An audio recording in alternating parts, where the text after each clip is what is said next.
Dollar question is, how on earth do you follow up a 5-0 win? Just you've got to, haven't you? You've got to go the same again, Dan. I mean, that was the levels the lads hit on Tuesday night was frightening at times. The football he played, the end product, the balls in the box, the goals they scored, the quality of the goals we scored, the lads scored. That is just you've got to follow it up. So that was the challenge. That is the challenge. You know, you can't, as I said, we can't go from Barrow the way we played, especially in the first half, to from the heights of what we hit on the Tuesday to go to Barrow the first half, to then rock up on Tuesday and do what we've done. We know it's in there, but we've got to get out of them as consistently, as individuals and the team. That's our job. You clearly can't win 5-0 every week. You probably can't play like that every single week, but does it emphasise the ups and downs that you've had this season and the sort of gaps between the performances sometimes? Yeah, I'd agree with that. It's more frustrating than anything because you don't see it in training, you don't see, well, that's coming. Certain things happening in games that maybe change the mindset of a player or the individual or the team collectively. But then that's again on us to try and change that mindset to one back. Oh, come on, let's get back to what it is as an individual we're doing, or the team, which it might be just basics of just controlling and passing the ball. So in the first half against Barrow, and I'll go on about that, it wasn't acceptable. We couldn't pass the ball to each other. Yet you could blame and say it was the pitch, but it's similar for them. They were putting up balls in certain areas and getting joy. And we were just off it. And then you come to our grounds, which the pitch is quality. You know, Ben Kay and Worthy have done a brilliant job on that, and you see the outcome of that. You know, the lads can, when they can pass the ball and we do move and we do get things right, the end product is that. How important is psychology then? How important is that? You talk about a mentality and a mindset. How do you instill that in a group of players? How do you make it so you don't repeat the same lows, if you see what I mean? Yeah, I think you just keep reminding them how good they are and why they're at the club, and keep showing them the evidence of that, and then say, you know, can you go and do that again? So the evidence is there from Tuesday night.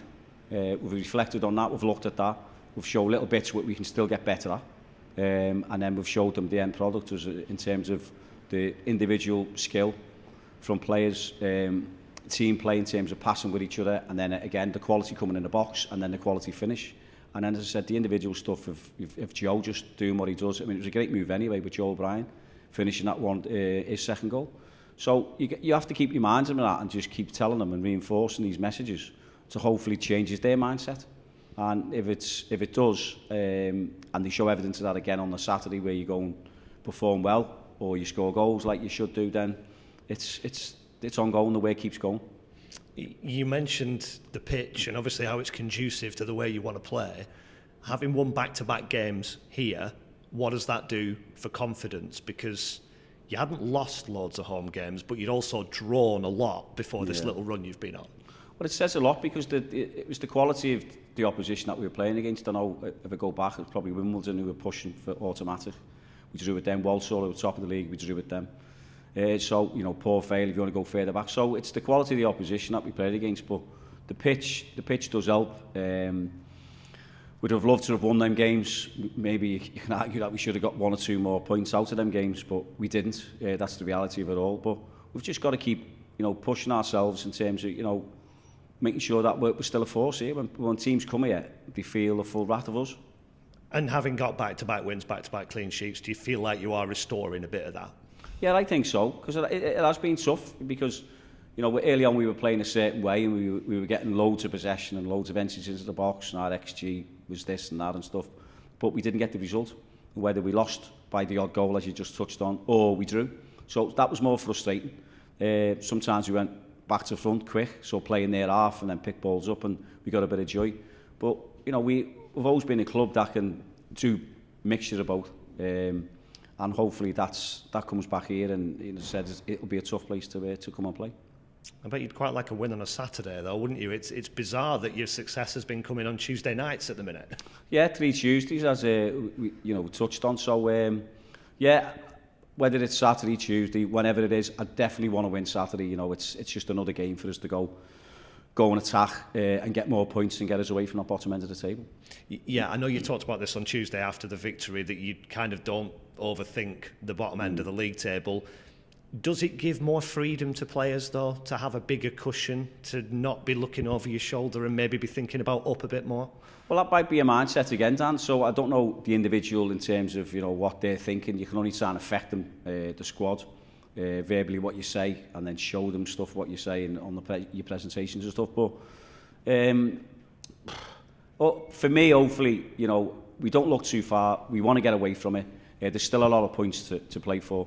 The lads know that, and we can be in a healthier position come the last 10 games I think we got left, and see where it takes us for the next one is Saturday. I know we've spoken to Jed Brannon a few times this season as well as yourself, and he's been quite honest about sleepless nights and worried about the bottom end of the table. That's his character, sort of a heart on the sleeve kind of guy. Do you think you'll all be sleeping a bit more easily if you can stick a couple more wins on the board? That's it, Andy. We will. Life becomes easier. I mean, the fans come into the ground then, don't they, with like a different mindset themselves. Maybe one or two might have an extra pint, I don't know, or something else too. I don't know, you know what I mean? Or it changes everyone's mood, doesn't it? Winning games, it means everything, and it's different to different people, how they respond and react to that. And that's all we can do. It's our job to go and get them results. And as you just said there, we want to win on a Saturday. You've been clear, it's another game, it's another 3 points on the board. I think we can agree it's significant. There'll be more interest in this game because of the return of John Coleman and Jimmy Bell here to the club that they were at in two spells for such a long time. I imagine they'll get a warm reception from the home supporters. 100%. Our fans will do it right. I mean, you can't sort of not forget what happens and what you've both done for this club. So the fans will do it right. I'm sure they'll get a fantastic reception of the fans.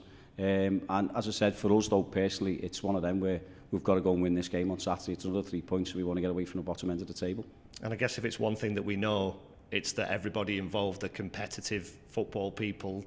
Does that mean that all that's gone in the past, all friendships, all pleasantries kind of go until the full-time whistle? Well, it does, doesn't it? Because you're competing against each other. So that's always the case. And then the end of the game, you shake hands and then you move on. You have a pint, you have whatever drink you drink.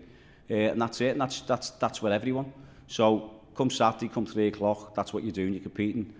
They're competing for the 3 points, and so are we as a club. Can it add to the atmosphere, do you think? Yeah, I think so. I think it'll be a good atmosphere, as you said, they're coming back. So the end of the day is the fans are going to give them, and they will give them a great reception, and I think it will. You'll see what sort of numbers turn up. So, we're all looking forward to it. Just as far as what's available to you is concerned, I know you've talked about changing system and changing players. Are you in quite good shape in terms of options for personnel? We are, to be honest, Dan, yeah. Everyone seems to be back fit now. One or two little niggles, but no major concerns. So I think it's really healthy, and I think it's good competition for everyone. So, as I said the other day, I think the tempo in training has gone through the roof. I think everyone wants a shirt, and you can see that now, which is only good for us. Do players have to be patient when they're returning from injury, even guys who've been mainstays for you, if you're getting performances and getting results? I think you have to. I think the first part of the season, we said if you play well, you keep the shirt.